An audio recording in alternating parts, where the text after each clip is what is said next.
もう闇一人じゃないと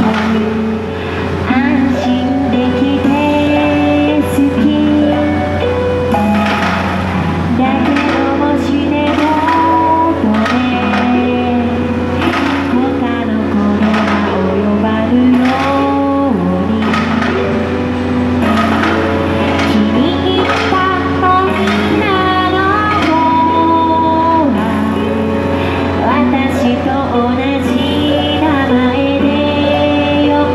でロマンスグレーになって冒険の人生突然選びたくなったら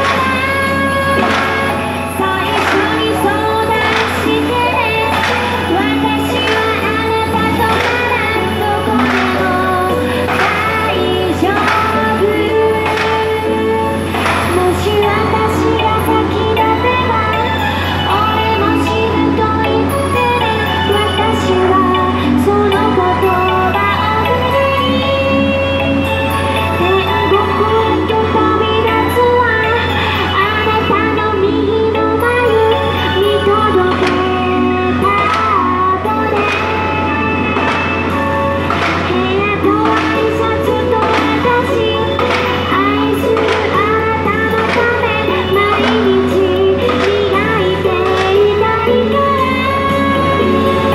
人生の記念日には君は綺麗と言ってその気でいさせて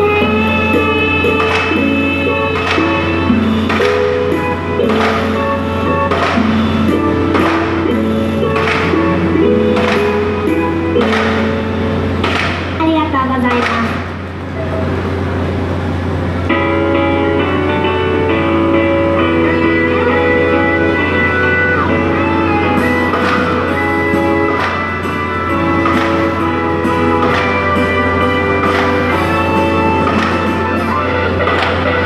今まで私がしてきたこと間違いじゃないとは言い切れない